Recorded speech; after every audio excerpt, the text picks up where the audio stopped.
पति ब्रह्मचारी।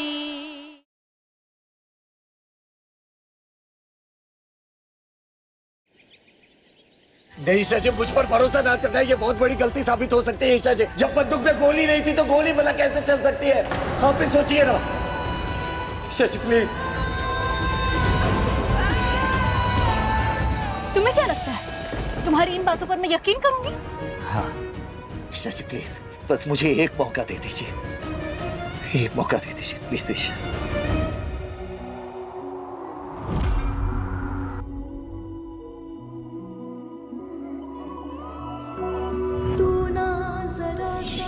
ईशा जी,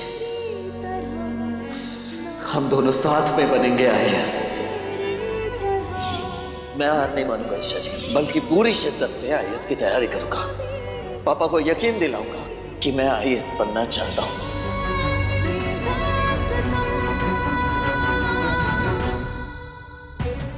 अभी उस पर ना सही पर अपने उस भरोसे पर यकीन है कि उस इंसान को सही रास्ते पे लाने की कोशिश की थी मैंने। अपने उस भरोसे के लिए एक मौका दे देती हूँ। 48 घंटे है तुम्हारे पास, उसके बाद हम सीधा कोर्ट में मिलेंगे। मैं अपनी बेगुनाही साबित करके रहूंगा ईशा जी।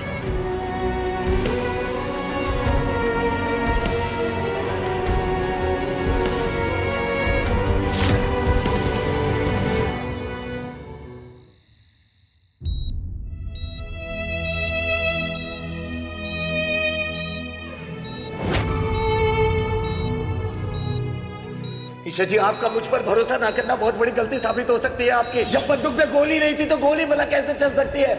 आप भी सोचिए ना।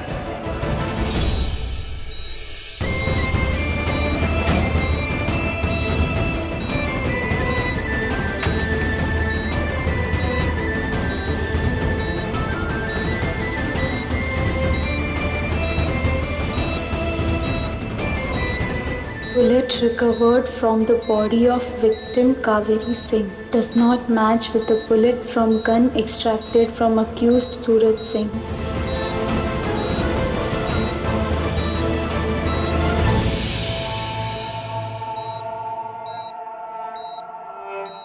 गुड़िया,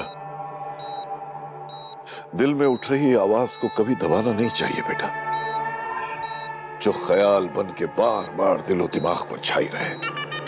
तूने बिल्कुल सही फैसला लिया है, बिल्कुल सही।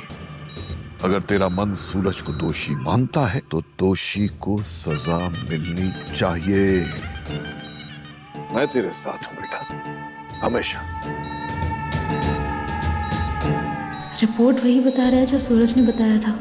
सूरज ने बताया था उसने पापा के पास से नौकरी छोड़ दी है, फिर भी पापा ने उसे माँ की निगरानी करने को कहा। उनके कहने पर कैद करके रखा था। तुम पे अब भरोसा नहीं है। मेरी माँ को इस हाल में पहुंचाने वाले तुम ही हो।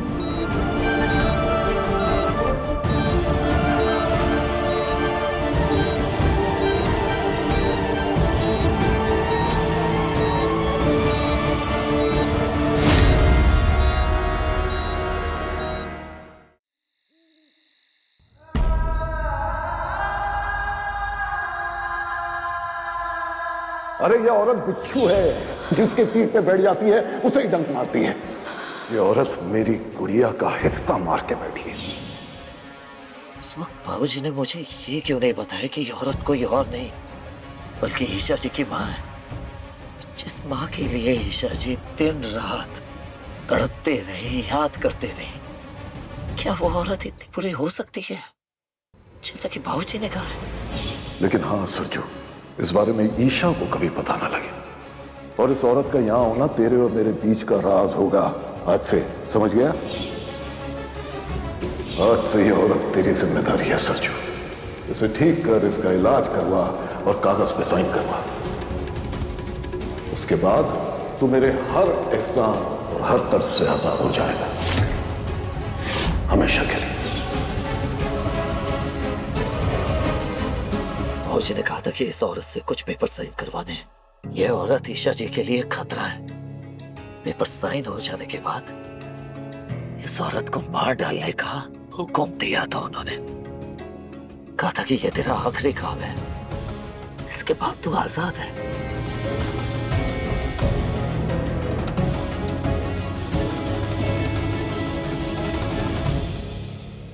ईशा जी, मैंने आपकी मां को नहीं मारा, और ये पता लगाने के लिए मुझे सच्चाई की तह तक जाना होगा। ये पता लगाना होगा कि आखिर बाबू जी ने इतनी बड़ी सच्चाई मुझसे क्यों छुपाई।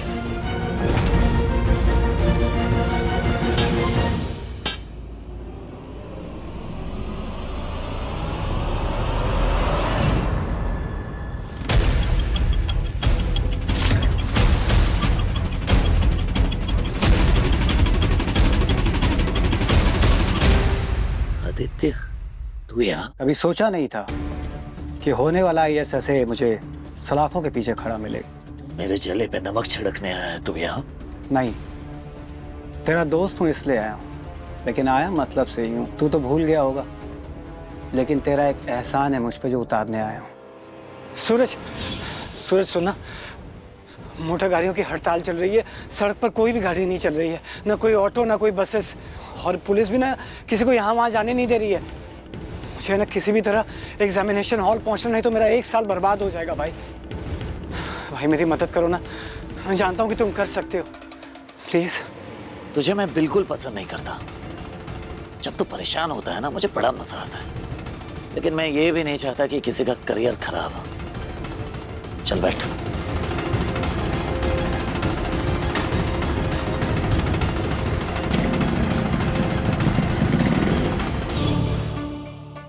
यहाँ पोस्टिंग मिली है मुझे।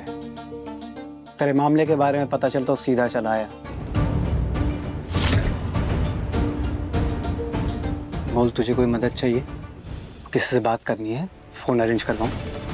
तेरा रहना खाना पीना सब अच्छा करवा सकता हूँ। बोल, तुझे क्या चाहिए? आदित्य, अगर तू मेरी मदद करना चाहता है तो बस कुछ घंटों के लिए मुझे इस कैद से बाहर निकाल दे। कुछ बात है जो मेरे लिए जाननी बहुत जरूरी है, वरना ईशा जी को मैं हमेशा हमेशा के लिए खो दूंगा। वादा करता हूँ, कुछ समय के बाद मैं खुद ब खुद वापस लौट आऊंगा। प्लीज आदित्य। ठीक है, पर ध्यान रखना, मेरी नजर तुझ पे रहेगी। अपनी नौकरी दांव पे लगा कर भेज रहा हूँ तुझे। मुझे दगा मत देना दोस्त। तुझे जरा सा भी अंदाजा नहीं तूने कितनी बड़ी मदद की है मेरी। थैंक यू मेरे दोस्त, थैंक यू। ओए थैंक यू कब से बोलने लगा तू? हाँ, अच्छा अच्छा, ईशा जी ने सिखाया होगा तुझे? हाँ, ईशा जी ने बदल दिया है मुझे। प्यार हो गया है ईशा जी से मुझे।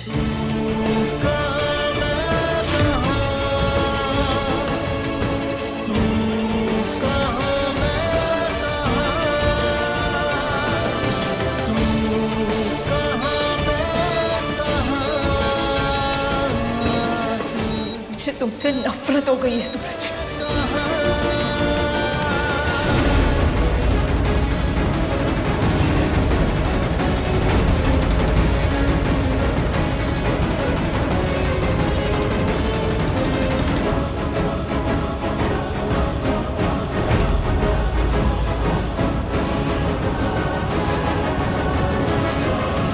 ये तेरे नए गेटअप के लिए, जिससे आसानी से तुझे कोई नहीं पहचान पाएगा।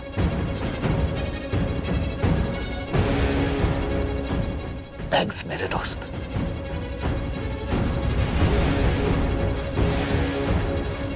सूरज, जितना टाइम तुमने कहा है ना, उससे 1 मिनट भी ऊपर या नीचे नहीं होना चाहिए, नहीं तो मेरी नौकरी के साथ साथ मेरी फैमिली भी बर्बाद हो जाएगी।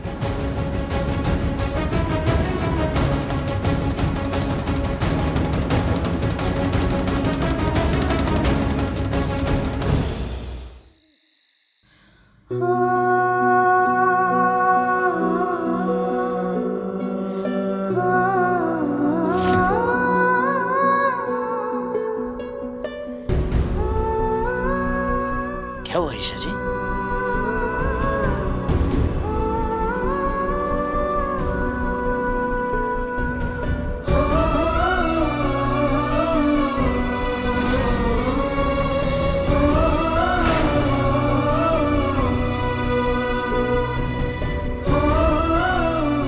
माँ की याद आ गई सूरज।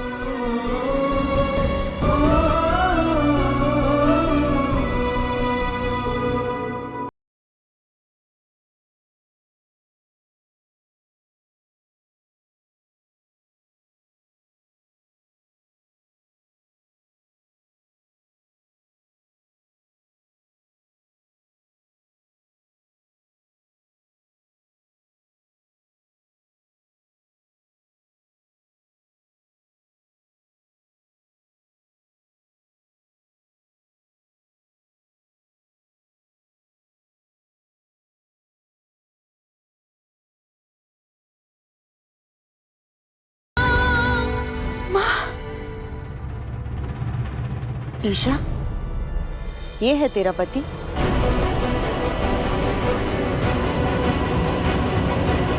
ये तेरा पति नहीं हो सकता, ये एक खूनी है।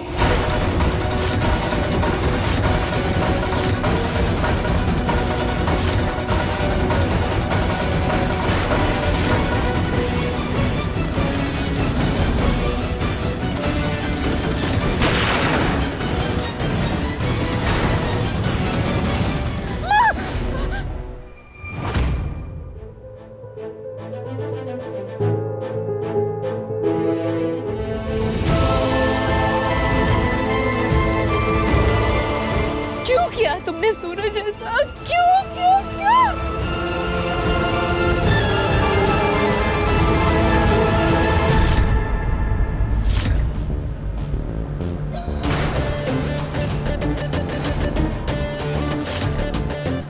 मैं खूनी नहीं हूं ईशा जी, और ये सच साबित मैं करके रहूंगा।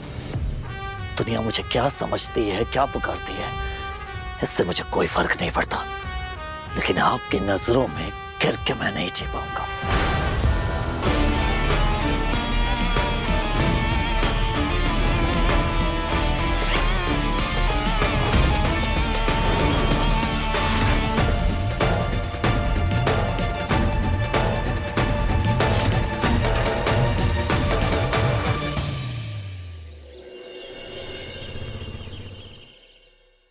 हे बाके बिहारी, आपसे तो दुनिया की माया है, सब कुछ आप ही से है।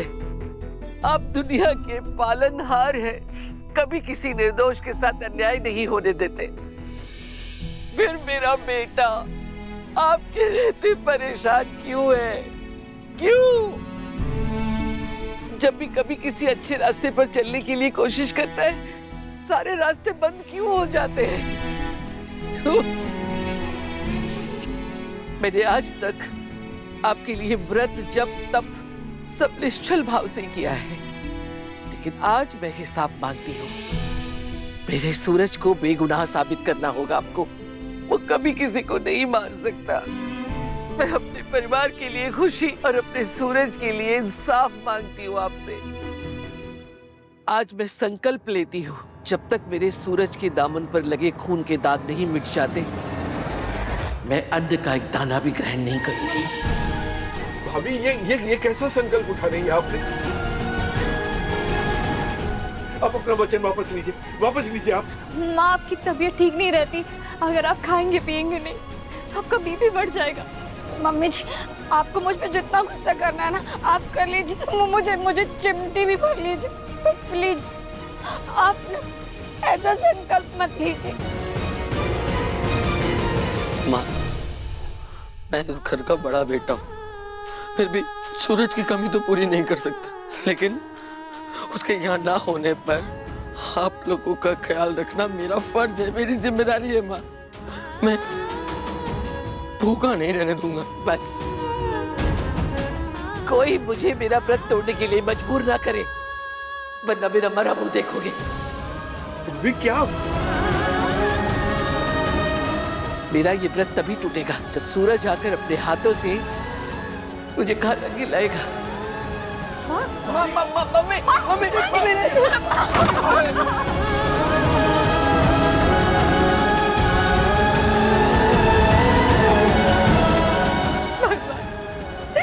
सच्चाई सामने लाइए वरना मेरा परिवार बिखर जाएगा।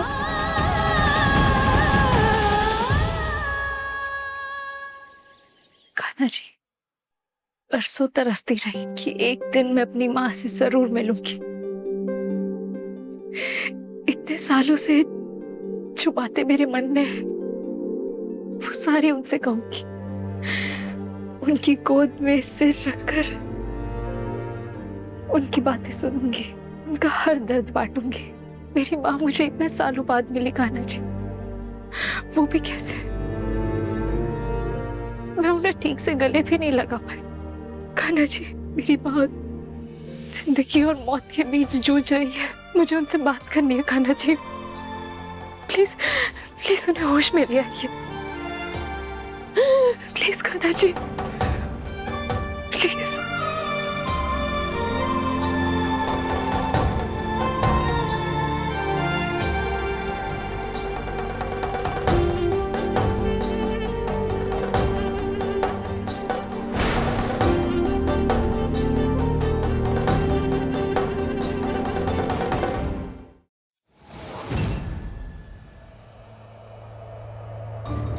तूने सुना?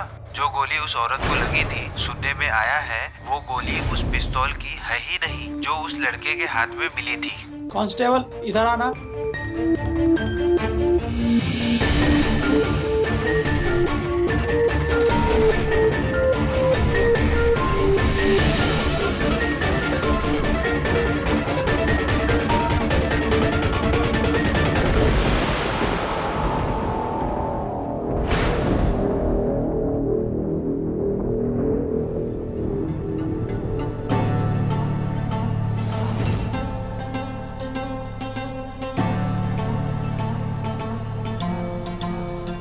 ये बात तो पक्की है कि गोली मेरे गन से नहीं चली, लेकिन सवाल अब भी वही है कि जो गोली ईशा जी की मां को लगी वो आखिर किसने चलाई थी?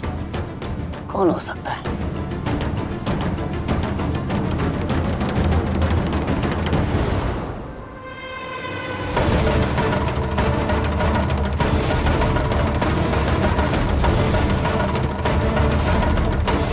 रुक जा।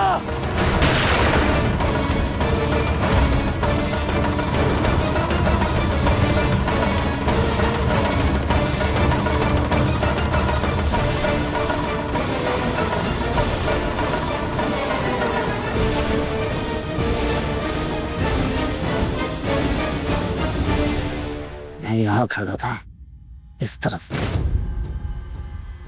कावेरी जी इस तरफ थी। मतलब जिस किसी ने ईशा जी की मां पर गोली चलाई वो बिल्कुल मेरे पीछे ही था। सब मेरे पीछे खड़ा होकर उसने ईशा जी की मां पर गोली चलाई। कौन था वो?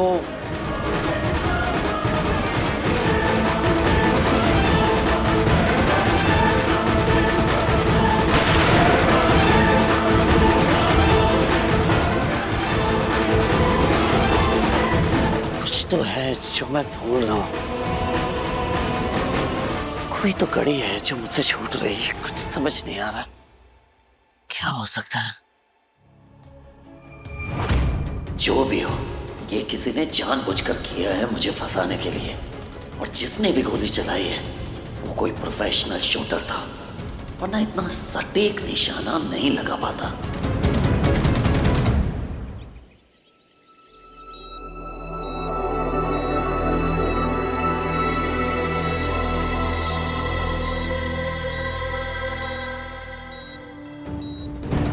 पूजा, मन्नत, मंदिर, परिक्रमा कुछ काम नहीं आने वाला। ये एक ऐसी जानदार बेजान पुतली है जो जी तो रही है पर जिंदा नहीं है। इसे होश नहीं आने वाला गुड़िया।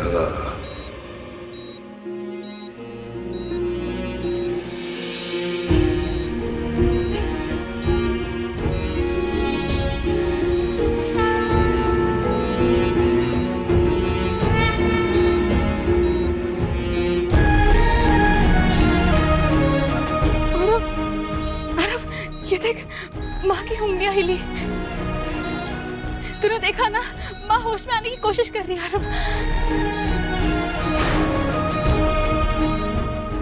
माँ माँ माँ आंखें खोलिए, देखिए। माँ आंखें खोलिए। माँ मुझे देखिए। माँ मैं आपकी ईशा। माँ आंखें खोलिए ना, मुझसे बात करिए माँ प्लीज। देखिए मैं हूँ आपकी ईशा। माँ आंखें खोलिए। हाँ हाँ कावेरी, आंखें खोलो, आंखें खोलो कावेरी।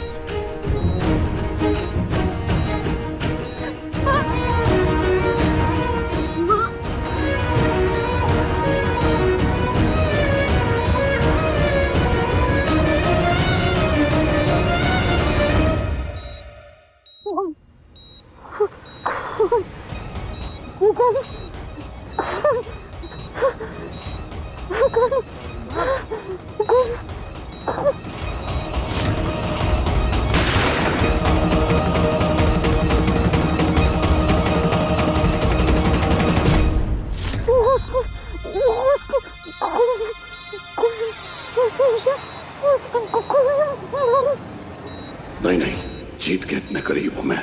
ईशा मेरी मुट्ठी में है। सरजू को ठिकाने लगाने का सारा इंतजाम हो चुका है। ऐसे में कावेरी ने सच उगला तो सब बर्बाद हो जाएगा। मैं ऐसा नहीं होने दे सकता। कावेरी हटो हटो। कावेरी क्या कर रही हो? तुम्हारी तबीयत ठीक नहीं है। ये ज्यादा बोलना तुम्हारी सेहत के लिए ठीक नहीं है कावेरी।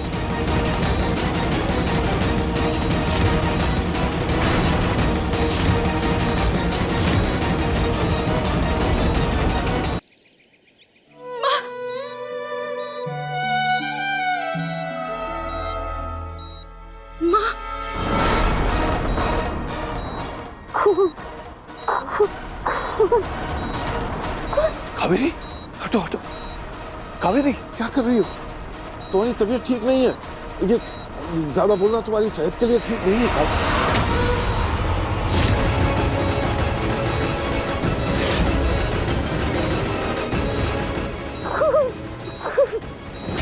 कावेरी क्या कर रही हो? संभालो अपने आप को। मैं तुम्हारा पति हूँ, गुलाब सिंह। माँ आप शांत हो जाइए, आपकी तबीयत बिगड़ जाएगी। आरव काव्या डॉक्टर को कावेरी मैं हूँ तुम्हारा।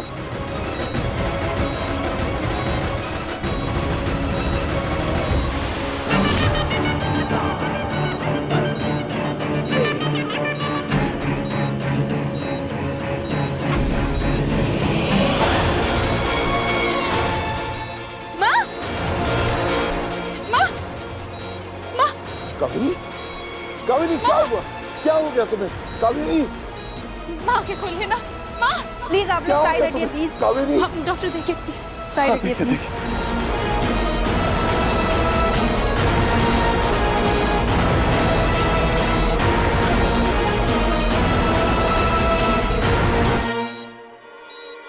ये ऑक्सीजन का पाइप कैसे निकल गया?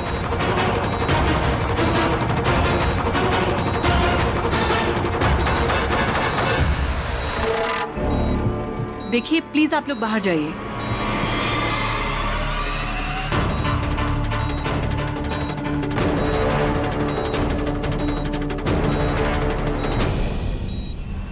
ऑक्सीजन वायर निकला कैसे?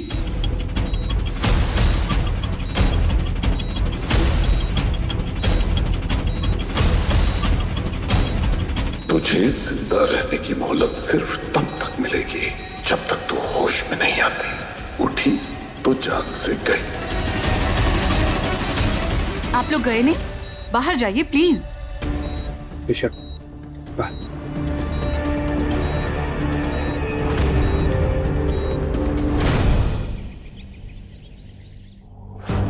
मेरे पास कुछ ही घंटे बचे हैं अपनी बेगुनाही साबित करने के लिए, पर मैंने तो उस आदमी को देखा तक नहीं है और कोई सुराग भी नहीं है मेरे पास।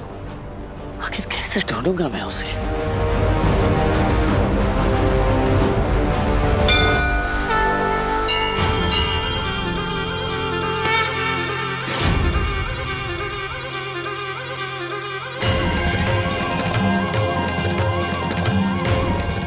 सूरज कहाँ ले जा रहे हो?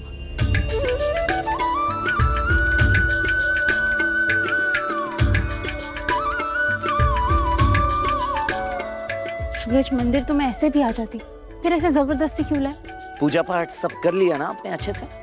चलिए अब मैं आपको साइंस पढ़ाता हूँ। मंदिर में साइंस? ये देखिए,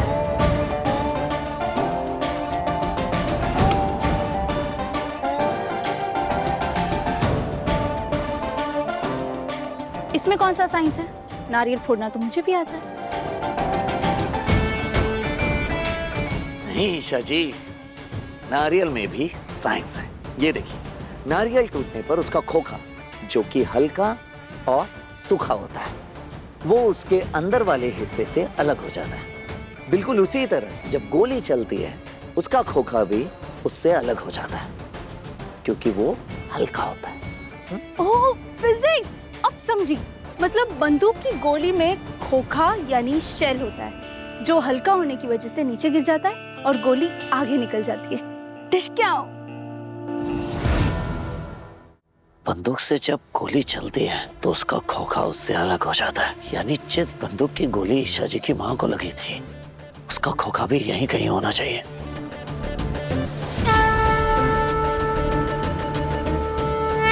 बहुत बहुत धन्यवाद भगवान जी, आपने मुझे रास्ता दिखाया।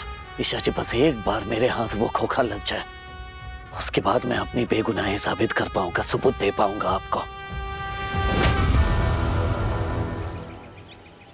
आज कावेरी को होश आया। मैं तो खुश हो गया था कि मेरा परिवार फिर से पूरा हो गया, लेकिन अगले ही पल उसकी तबीयत फिर से बिगड़ने लगी। और पापा,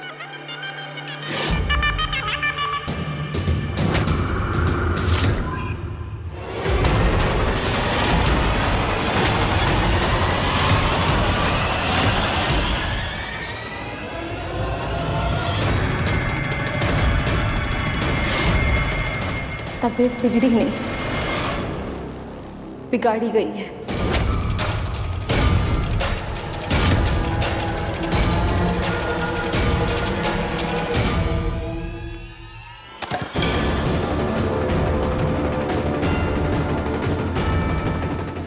ये सब क्या है गुड़िया?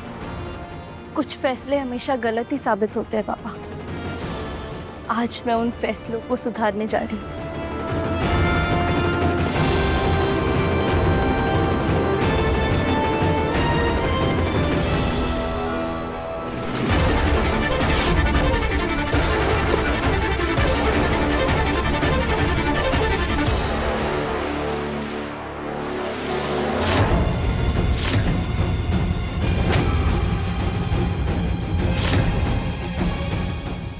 सात फेरे लेकर 7 जन्मों का रिश्ता जुड़ता है, लेकिन आज मैं इस तस्वीर के साथ उल्टे फेरे लेकर हर रिश्ता मिटा दूंगी।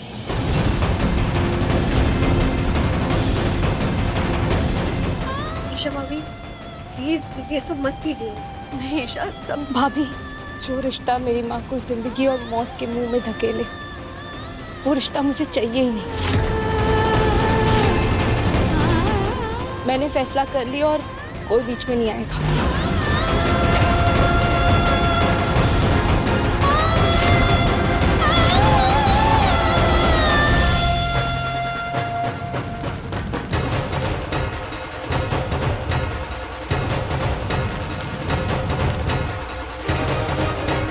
पापा, आपका विश्वास जीतने के लिए मुझे ये करना ही होगा, क्योंकि माँ होश में आते ही कुछ बताना चाहती थी।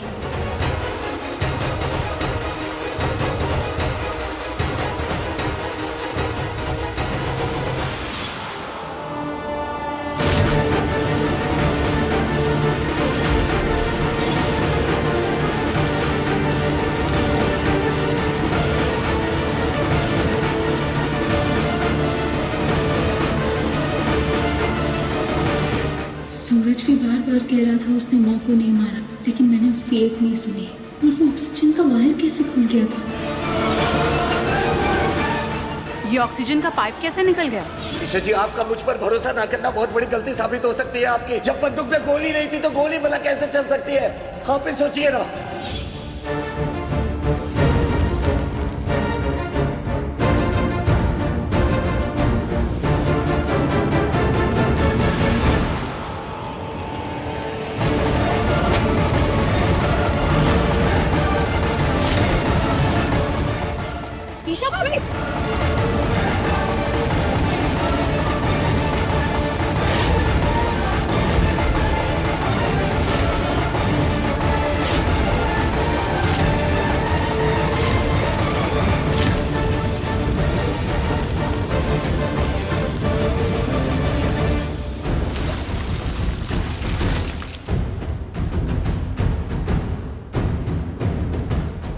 गुड़िया तू तू ठीक है ना?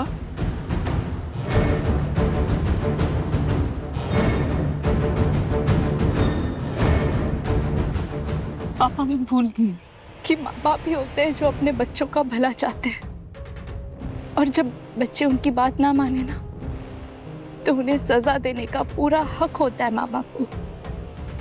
हाँ, आपने मुझे सूरज के साथ इस रिश्ते में बांधा, पर मैंने आप पर यकीन नहीं किया, बल्कि इस गुंडे पर भरोसा किया। मुझे अपनी गलती की सजा मिलनी चाहिए पापा। ये गुंडा जो अपने पिता का नहीं हुआ, वो मेरा क्या ही होगा।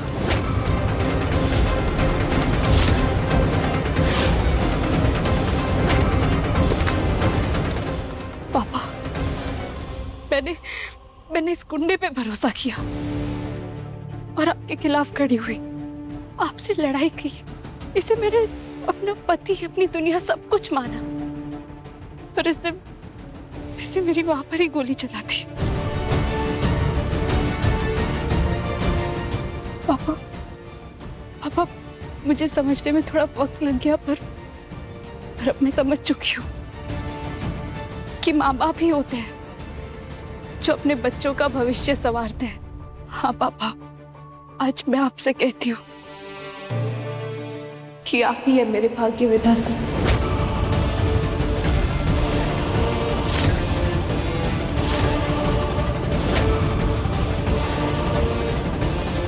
मुझे माफ कर दीजिए पापा,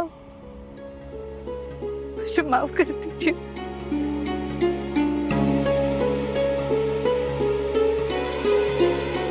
ना गुड़िया ना, ऐसे रोते नहीं है बेटा। बेटा मैंने जो कुछ भी किया वो तेरी भलाई के लिए ही किया था, सिर्फ तेरी भलाई के लिए।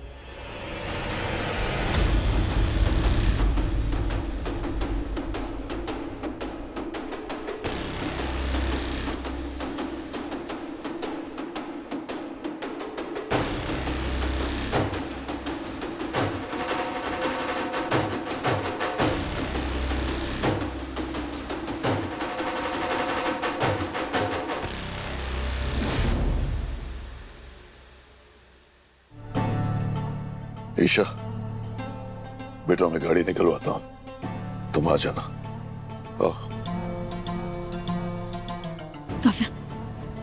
काव्या, मुझे तुम्हारी एक हेल्प चाहिए। मुझे पापा का फोन चेक करना है। पापा जी का फोन? हाँ काव्या, क्योंकि मुझे ऐसा लग रहा है कि कोई तो बात है जो पापा हमसे छुपा रहे हैं, और मुझे यकीन है कि उनके फोन में कुछ ना कुछ जरूर पता चलेगा। तुमने देखा ना, माँ होश में आते ही कुछ कहने की कोशिश कर रही थी और अचानक से उन्होंने पापा का कॉलर पकड़ लिया। कोई तो बात जरूर है। काव्या, मुझे प्लीज पापा का फोन चाहिए, मेरी हेल्प कर दो ना प्लीज। अच्छा भाभी, मैं कोशिश करके पापा जी को 5 मिनट के लिए बिजी तो रख सकती हूँ, पर हाँ, आज बेबी का वैक्सीनेशन है और पापा जी हमेशा बेबी को अपने गोद में लेकर ही टीका लगवाते हैं। उस वक्त तो अपना फोन चेक नहीं करेंगे क्योंकि उनका ध्यान पूरा बेबी पे होगा।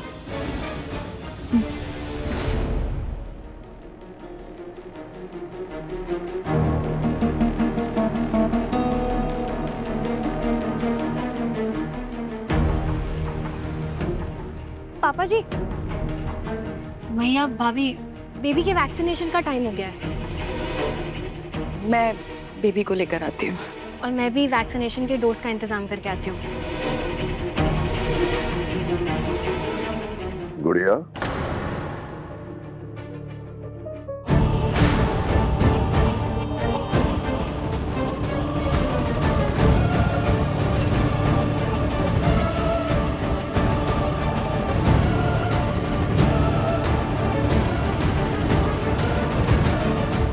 बेटा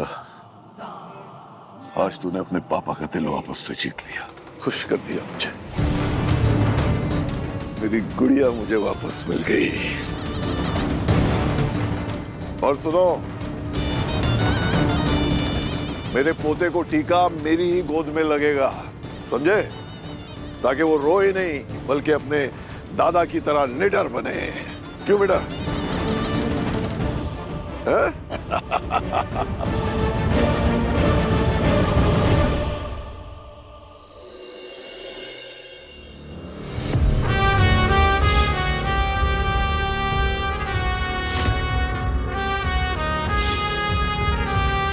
मम्मी जी मान जाइए ना प्लीज। तो घर से आवाज आ रही है, क्या हुआ? माँ प्लीज खा लो, आप कब तक भूखी रहोगी? कितनी रात हो गई है, प्लीज। जब तक मेरा सूरज छूट नहीं जाता मैं खाने का एक निवाला भी गले के नीचे नहीं उतारूंगी। माँ ऐसे जिद पकड़ के बैठेंगी तो कैसे चलेगा? आपकी तबीयत अगर बिगड़ जाएगी और ये बात सूरज को पता चली तो उसे कितना दुख होगा, सोचिए ना माँ। मेरा सूरज किस हाल में होगा वहाँ? माँ प्लीज खाना खा लो ना, आपकी तबीयत बिगड़ जाएगी, प्लीज। ताइबा ने खाना पीना छोड़ दिया, इतनी तकलीफ में है और ये सब कुछ मेरी वजह से हुआ। हे कुंज बिहारी मैं हारी, नाक में दम करके रखा है दोनों के दोनों ने, जो मन में आता है वही करते हो। नहीं खाना मुझे, हटा। देवर जी ने कहा ना पढ़ाई नहीं करनी है, लेकिन सुनता कौन है? करो अपने मन की। ताई माँ आप हम दोनों को बाद में आराम से डांट लेना, पहले खाना खा लीजिए प्लीज।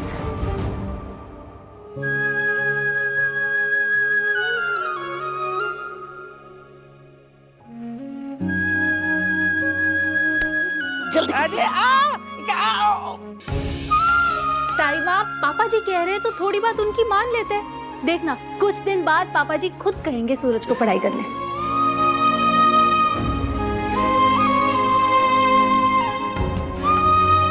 ठीक है, आप खाना नहीं खाएंगे ना तो मैं भी खाना नहीं खाऊंगा। नहीं खाना ईशा जी मुझे खाना।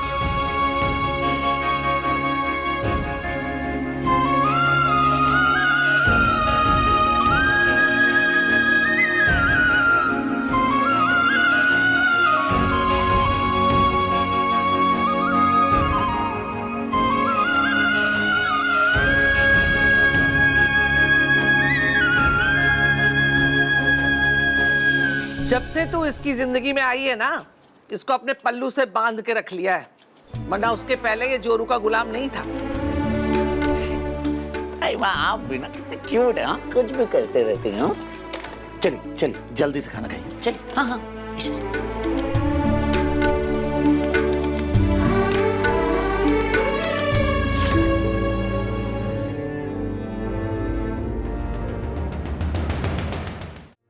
मम्मी जी खा लीजिए ना। मैं तो मम्मी जी की भलाई के लिए बोली थी, देखो ना कैसे लाल पीली हुई जा रही है। हे बाके बिहारी, कितनी बार समझाऊं तुम सबको, जब तक सूरज खुद आके मुझे अपने हाथ से खाना नहीं खिलाएगी मैं एक और भी नहीं खाऊंगी। क्यों परेशान कर रहे हो मुझे? जाके अपना अपना काम करो, जाके जाओ यहाँ से।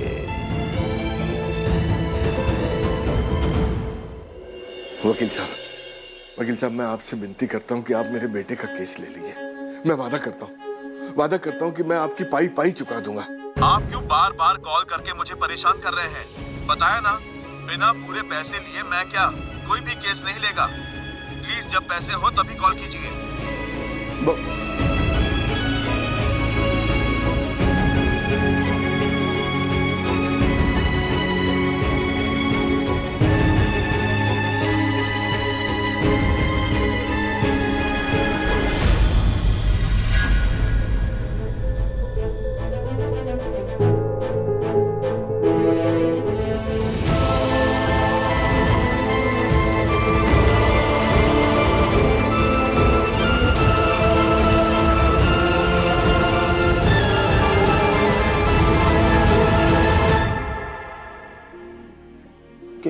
क्या हुआ चाचा जी? पता नहीं क्यों ऐसा मुझे लगा जैसे मैंने सूरज को देखा।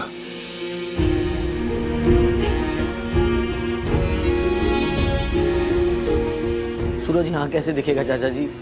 वो तो अभी इस वक्त लॉकअप में होगा ना।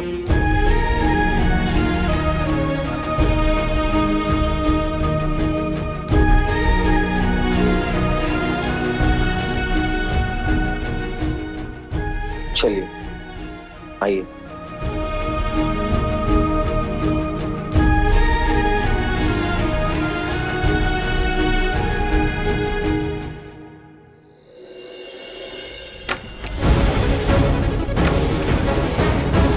पापा के फोन में जरूर कुछ पता चलेगा। आजकल हर इंसान की कुंडली उसके फोन में ही होती है। CCTV footage.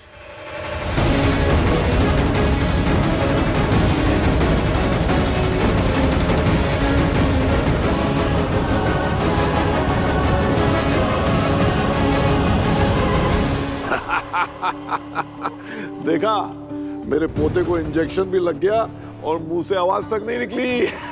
शाबाश बेटा। काव्या, चलो डिनर की तैयारी कर लेते हैं।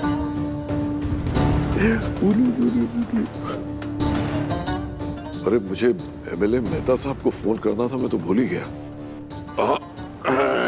एक मिनट।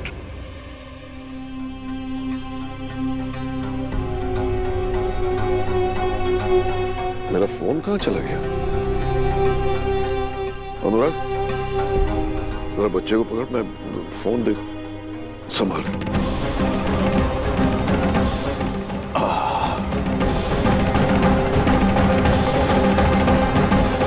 फोन कहाँ रख दिया मैं?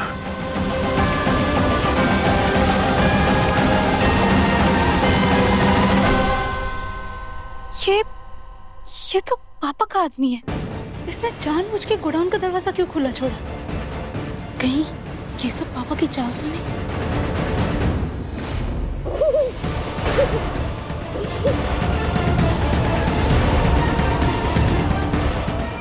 ईशा जी, आपका मुझ पर भरोसा ना करना बहुत बड़ी गलती साबित हो सकती है आपकी। जब बंदूक में गोली नहीं थी तो गोली भला कैसे चल सकती है? आप भी सोचिए ना। ईशा जी प्लीज।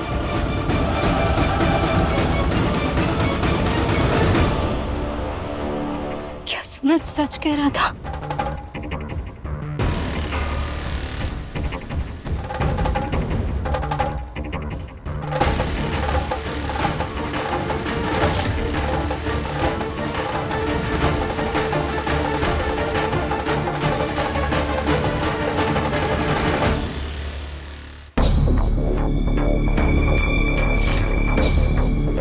पापा ने ये किस आदमी को बंदूक दी? पता लगाना होगा ये आदमी कौन है। इस आदमी से ही मुझे सच का पता लग सकता है। गुड़िया,